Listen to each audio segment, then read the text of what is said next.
Demanding action now. Immigrants share their stories in San Diego, making a case to protect all dreamers.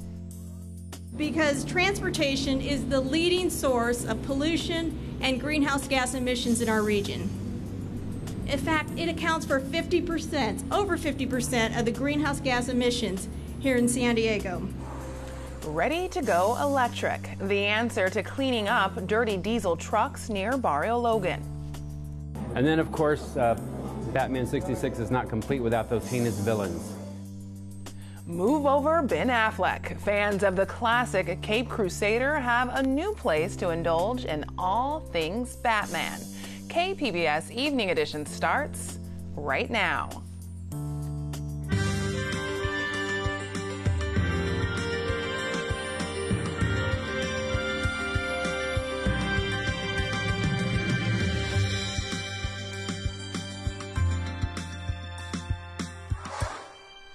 Good evening and thanks for joining us. I'm Ebony Monet. The night will end with the federal government shutdown unless Congress and President Donald Trump can strike a last-minute deal. Negotiations have been going on all day in Washington. At one point, President Trump held a private one-on-one meeting with Senate Minority Leader Chuck Schumer. Republicans in the House have passed a short-term spending bill that includes a renewal of the Children's Health Insurance Program. A vote is planned for 7 p.m. Pacific time. 60 votes are needed to pass anything in the Senate. Democrats are insisting any deal must include an extension of DACA protections for immigrants. The Supreme Court is taking up President Donald Trump's travel ban. Arguments will be presented to justices in April. A ruling will be announced in June. The case involves the latest version of executive order that limits travel to the U.S. from 8 countries, 6 of them majority Muslim. A federal appeals court in San Francisco struck down the travel ban last month.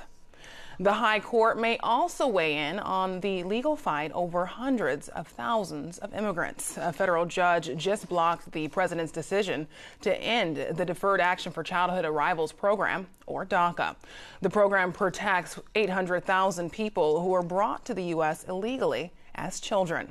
Last night, attorneys from the Justice Department asked the U.S. Supreme Court to review that ruling. This request is unusual because another court is still reviewing the case. Today in San Diego, a rally was held in City Heights supporting Dreamers' rights. KPBS reporter Matt Hoffman has more. Here outside the City Heights Performance Annex, people are voicing their support for a permanent solution that would allow for hundreds of thousands of young immigrants to legally stay in the United States. Friday's rally featured personal stories from dreamers like Ali Torabi, who moved to the United States in 1995 from Iran before enrolling in DACA. He says it's given him opportunities he could have never imagined. But the second I received DACA, I put in my application, I got accepted into a lot of universities, and I ended up going to my dream school at UCLA, and that's all because of DACA. If it wasn't for that, I don't know where I'd be, maybe still in the shadows washing dishes. The City Heights rally was organized by the Rise Club at Mesa College, part of the undocumented rights advocacy group United We Dream. They become paramedics, they become doctors and nurses, and then all of a sudden we tell them, no, we can't do that, you guys can't do that anymore, we're going to send you back to a country that you don't know about. People at the rally called for a Clean Dream Act, where thousands of young immigrants would be able to secure permanent status in the United States. To this day, when I'm driving, I still can't believe that I'm driving, because we tend to appreciate the things that were stripped of us, that were hoarded from us for so long. And I think of all these younger kids that will never have that. Matt Hoffman, KPBS News. Pollsters predict a huge Latino turnout for California's primary. A statewide poll released this week shows 68% of Latino registered voters plan on casting ballots in the June 5th primary. Latino Decisions conducted the survey. 46% of voters say the election of President Trump increased their interest in politics. 30% say the next California governor should focus on welcoming immigrants and protecting their rights. San Diego City Councilman Chris Cate will not have to give sworn testimony in a lawsuit related to his leak of a confidential city memo. KPBS Metro reporter Andrew Bowen has more. Last year, Councilman Cate was served a subpoena in a lawsuit seeking to lift the memo's confidentiality. Cate is not a defendant in the lawsuit, which technically targets the city of San Diego.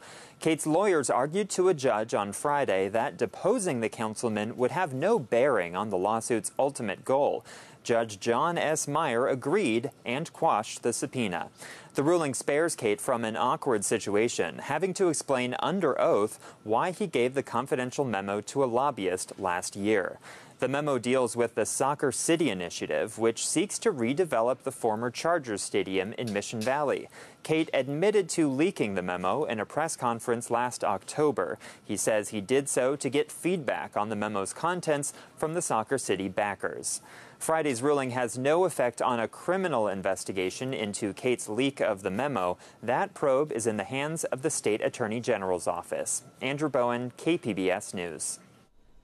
Home buyers were able to start moving in today to a new Otay Ranch development where the discovery of methane and other chemicals had delayed the project. Here's iNews Source reporter Nicole Tiao with details. The 450-acre village of Iskaya stalled late last year when the Otay Water District refused to provide water meters for the project. The district wanted assurances that the methane and other chemicals that had been found at the site would not harm the district's pipes and facilities. The Water District got its answer in December. That's when the developer, HomeFed Corporation, provided a consultant's report that showed the levels of methane and chemicals were not high enough to cause any harm to residents or the Water District's facilities. But out of an abundance of caution, HomeFed officials say they decided to have ventilation and valve systems installed on all of the affected lots in the project. Those systems should prevent methane from getting into homes. Homebuyers were able to begin moving in today in part because the Water District gave the okay to let the meters be installed. One question that remains unanswered: where is the methane coming from? HomeFed is continuing to do testing to find that out. The nearby Otay landfill has been pegged as a likely source. The facility's owners told iNews Source they are a responsible landfill manager and are in compliance with all regulatory requirements. For KPBS, I'm iNews Source reporter Nicole Tiao. iNews Source is an independently funded nonprofit partner of KPBS. Newsroom employees at the Los Angeles Times have voted to unionize for the first time today. The vote comes one day after the LA Times parent company announced an investigation of publisher Ross Levinson. He's accused of sexually harassing women employees and other inappropriate workplace conduct. The allegations go back to other jobs before he joined the LA Times. A group of film and TV directors laid out its plan to fight sexual harassment in showbiz. New guidelines from the Producers Guild of America wants all film and TV productions to offer in-person harassment training. The group also wants production to protect people who complain about harassment. A task force produced their guidelines following a flood of accusations that go back to Hollywood mogul Harvey Weinstein. He was kicked out of the guild last year. State lawmakers want to give people who were sexually harassed at the Capitol more time to file a complaint. A new bill would extend the statute of limitations to 3 years. Currently, the time limit is 1 year. Women in the state assembly say confronting the problem will also require changing mindsets, not just laws. There is no such thing as innocently flirting with a subordinate in your office or in the building, and really driving that point home. That makes a difference. And also training legislators of how to be better allies to people who might be in a position of being vulnerable, so that we know what to do if we see something. A separate bill would require businesses with 50 or more workers to keep records of sexual harassment complaints for 10 years. A San Diego marine terminal near Barrio Logan is moving closer to replacing dirty diesel trucks. KPBS reporter Eric Anderson has details. The 10th Avenue Marine Terminal is adding more electric vehicles to its working fleet. Large trucks and cargo haulers will start working there, thanks in part to a pilot project by San Diego Gas and Electric.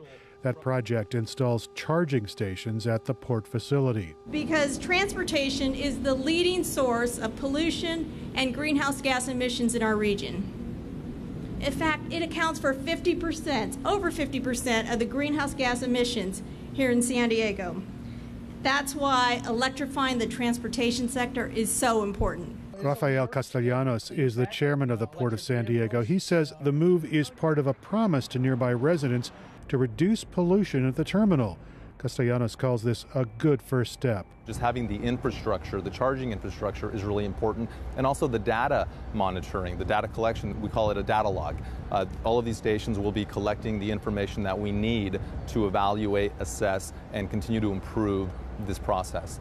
Electrical vehicles like these will help the state reach its goal of 1.5 million electric vehicles on the road by 2025. Eric Anderson, KPBS News. Arrest in El Cajon for feeding the homeless, the need to expand the immigrant detention center in Otay Mesa, and the reasons behind a major spike in murders in Tijuana. Join us for the KPBS Roundtable tonight at 8:30. Krista McAuliffe's lessons will get a second liftoff. NASA says 2 astronauts will conduct her experiments on the International Space Station. She wanted to test Newton's laws of motion for kids. She died when the Space Shuttle Challenger exploded after liftoff in 1986, along with 6 other crew members. Some of the lessons will be available online in a few months. San Diego lifeguards tweeted this warning today. Ocean Beach Pier will remain closed due to 10-foot surf, and they want people to be careful when walking near the beach. It may feel more like winter in San Diego starting tonight. You may also get a chance to catch a little bit of snow in East County tomorrow. Erin Calandra has more in tonight's forecast. Well, hopefully everyone had a nice day today. Hopefully you had an umbrella, because we did see a couple of showers across the region. Deserts staying dry, but pretty much anyone else is fair game. Here is that front slowly moving in our direction, and in front of that we are seeing some spotty showers. It's going to continue through tonight and also into tomorrow morning. This is a beneficial rain. We need this wet weather. If you can take a look here at this map, you can see that we're in a dry pattern. Some regions even in a moderately dry area. So for tonight, 54 degrees, spotty showers are expected, and across the region, we're going to see some showers through Ramona, Oceanside, San Diego, but again, the deserts are expected to stay dry. 48 degrees there, Poway coming in at 46 degrees. Now we do have that front again pushing in our direction with that spotty weather, but then we're also going to see some cooler temperatures. Today, right around average, but then tomorrow you'll notice a change in the temperatures. 61 in San Diego, Oceanside 62, Ramona 57 degrees. It's going to be a bit cloudy through Mount Laguna, and even could see a couple snow flurries there with temperatures reaching 38 for the high. This is what it looks like nationally for this weekend. For us, pretty quiet. Once that front moves through, not much else is going to happen. We'll be back into our normal pattern, but you can see there's some snow through the central part of our country, even some rain, and then some mild temperatures on the east coast. For our coast here, the next couple of days, it's going to be on the cooler side. Sunday down to 63, and then we slowly rebound to 68 by Wednesday. Inland, Saturday 63 degrees, and then we slowly jump up to the 70s by Wednesday. Overnight lows in the 30s for Saturday and Sunday, so it will be a bit chilly out there. And in the mountains, some snow showers expected Saturday. Nothing major as far as accumulation, but you could see some spotty snow there. 38 degrees for the high. Sunday, 46, and then by Wednesday, we're back up to the 50s. And in the deserts, it's going to stay dry and sunny. Temperatures slowly increasing back up to the 70s. For KPBS News, I'm Erin Calandra. Ebony, back to you. U.S. health officials want to light up a plan to make cigarettes less addictive. AP reporter John Moan says they're also moving forward with plans to provide a less risky alternative to American smokers. Imagine if cigarettes weren't addictive and only a small segment of Americans smoked. That's the goal of a bold anti-smoking plan from the U.S. Food and Drug Administration, potentially with help from Big Tobacco. They say that they see a future where smokers are going to transition away from combustible products onto these new innovations, new products that deliver nicotine through non-combustible routes that don't have all the morbidity and mortality associated with setting tobacco on fire. I think what our policy is doing is we're accelerating that conversion. The FDA proposal is twofold: drastically cut nicotine levels in cigarettes, and for smokers who can't or won't quit, provide so-called reduced risk products. While nicotine is highly addictive, it's the burning tar and other byproducts inhaled through smoking that cause cancer, heart disease, and bronchitis. Still have to provide an opportunity for adults who want to get access to satisfying levels of nicotine to do that through other vehicles that presumably wouldn't have all the risks associated with lighting tobacco on fire. Marlboro country is everywhere. But anti-smoking activists say tobacco companies have been making claims about safer cigarettes since the 1950s, all subsequently proven false. They say the FDA plan creates a pathway to sell a new generation of potentially lucrative government-approved products to millions, allowing the industry to survive, even thrive for decades. In every generation, the tobacco industry has produced a new set of products which they claim were less harmful. Until now, the major impact of the introduction and marketing of those products was to keep people smoking. Anti-smoking groups say the FDA has already fallen short on e-cigarettes, now a $4 billion business. The agency has delayed some key regulations for those products until 2022. But later this month, Philip Morris International and Altria will try and convince the federal agency that its heated tobacco product, IQOS, is less harmful than cigarettes. So this product is really created to provide an alternative that doesn't burn the tobacco, but provides a lot of the sensory, the things that people want in smoking. So it's an alternative, a better alternative, we believe, for smokers. While the adult smoking rate has fallen, smoking remains the nation's leading preventable cause of death and illness, responsible for 1 in 5 U.S. deaths. So the decreases that you get from switching completely to this product approach those that get from smoking abstinence. A bold claim which Philip Morris says it wants to back up by shifting close to a third of its business to smokeless products by 2025. John Moan, Associated Press. I'm Judy Woodruff. Tonight on the NewsHour, President Trump and leading lawmakers scramble to avoid a government shutdown. Coming up at 7, right after Evening Edition on KPBS. This is a good weekend if you're looking to experience art outside of your comfort zone. KPBS Arts Calendar editor Nina Guerin tells us what's happening. Let's begin with dance. This weekend, Gene Isaac's San Diego Dance Theater puts on a showcase inspired by family photos. It's called Janice 2 and Other Dances of Beginnings, Transitions, and Endings. Isaacs will premiere 5 dances inspired by photos of her grandparents, of her children, and other family moments. Janus is the name of a Roman god who looks forward and backward. So also on the program will be longtime favorite Rite of Spring, plus some new works by San Diego choreographers. San Diego Art Institute has a new exhibition that transforms art from a 2D experience into an all-encompassing one. The Language of Things by Tijuana artist Roberto Romero Molina is a show that mixes video, sound, and found objects to create a multisensory experience. The idea is that if you slow things down and listen, you can find a deeper connection to the world. There are several events planned as part of the exhibit, including a guided listening experience and a concert by Arta Villan.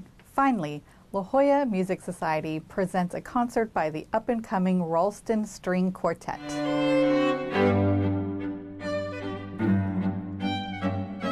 This Canadian group has won prestigious music awards and is the quartet in residence at the Yale School of Music. These young players are precise but stylish. You can sometimes find them reading music off of their iPads. They perform a repertoire of Haydn and Beethoven, but find exciting ways to present this traditional music. For KPBS Arts, I'm Nina Guerin. Stay up to date on the San Diego art scene with the KPBS Arts Calendar and our arts newsletter. Sign up at kpbs.org/newsletter. In 1966, ABC launched the Batman TV show starring Adam West and Burt Ward as the Cape Crusaders. Although canceled after 3 seasons, the show has remained a fan favorite. Earlier this month, KPBS arts reporter Beth Accomando went up to LA for the opening of the first ever Batman 66 exhibit at the Hollywood Museum. Batman burst onto TV screens on January 12, 1966. And like millions of other people, I was glued to my TV set, enjoying sensory overload. It was amazing. The colors were like, wow. And it was always a two-parter. It was done in such a way that nobody had ever seen anything like that before. You know, even the bat fight words that were in the burst, you know, those colors, you know, coming at you on the screen. And it was always a two-parter. And I would get so nervous at the end of the first part of the episode, Batman and Robin were, oh no, something going to die, something going to happen to them. And I had to tune in the next Thursday night, you know, to see if they were going to be okay. And that was neat too, having that cliffhanger that, okay, you don't know if Batman and Robin will escape, but if you tune in tomorrow night, same bat time, same bat channel, you'll find out if they get out and how they get out of their caper. For its first 2 seasons, Batman was on 2 nights a week as a 2-part cliffhanger. It brought the DC comic book characters to vivid life with Adam West and Burt Ward as Batman and Robin, the Caped Crusaders. From the gadgets to the cars, everything was labeled, Batarang, Bat Computer. I mean, that was just fun. Those gadgets and props captured Alex Zolt's imagination and made him a fan of the show decades after its premiere, when his brother introduced him to it in reruns. It's that kind of fandom that pays tribute to the show's longevity. That's why Roger Neal approached the Hollywood Museum to do a Batman 66 exhibit and tap collectors like Zolt for items to display. Some of these collectors were very nervous about letting these items out of their possession, especially like the original Batman and Robin costume, Mark Hardiman, who has those. That collector did not want to ship them, so he drove them in here. Zolt contributed some costume and prop replicas. And then that's a bat shield right down there, which I love. And I'm a pianist, and so what was fun for me with the bat shield was it actually uses piano hinges. And then I riveted it together. So that's one of my props that I make. But knowing that I have some of my collection in here, it's exciting, it's honoring to be able to be a part of it, but at the same time, it's a little weird because I'm able to, at home, go up and enjoy my collection. If I want to hold something, I can. But right now, everything is behind glass. Usually that stuff is sitting in his office. They say your office should be a fun area, and so mine is. So I have a Batman, a Robin, a Batgirl replica. So when you walk into my office, I've never not had anybody not smile. The Batman 66 exhibit was guest curated by Wally Wingert, and his love for the show comes through in its design. Let's take a little tour and I'll show you around our exhibit. All right, here we've recreated the Wayne Manor, the famous library of millionaire Bruce Wayne and his ward Dick Grayson. And then over here, which is one of my favorite sections, is the Bat Cave. We recreated some of the items in the Bat Cave, like Burt and Adam's original costume, the Batmobile, many great things to see in the Bat Cave. There are also nerdy things that fans will love, like a list of all the fight words and all the actors and the villains they played. And then, of course, Batman 66 is not complete without those heinous villains. Those heinous villains that we love to hate them, didn't we? Can I say something about the villains? Here's what's funny about the villains, is that even though you knew they were villains, and they did the whole thing with the side cameras because they were crooked, so they did crooked angles to it, even with that, there was something that you loved about the villains. They were fun villains in a way. Come on over to see the collectibles from 1966. Original collectibles that when I was a kid in 1966, and probably when you were a kid, or your grandparents or your parents were kids, this is what you could buy at the store because Batman was just that huge. The bat signal is out and it's calling you. Come on. Thanks for taking the tour. And if you want to extend the tour, Hold on, I'm going into the Bat Cave. Check out Bronson Caves just a few miles away. It's the location for the Bat Cave, and you can get your geek on walking through. Atomic batteries to power, turbines to speed. From the Bat Cave, this is Beth Accomando. Same bat time, same bat channel. KPBS News. The exhibit is open Wednesdays through Sundays into March at the Hollywood Museum. You can find tonight's stories on our website, kpbs.org/evening edition. And tonight we leave you with the sounds of Jessica Malone performing at the Capitol Public Radio in Sacramento. Thank you for joining us. Have a great night.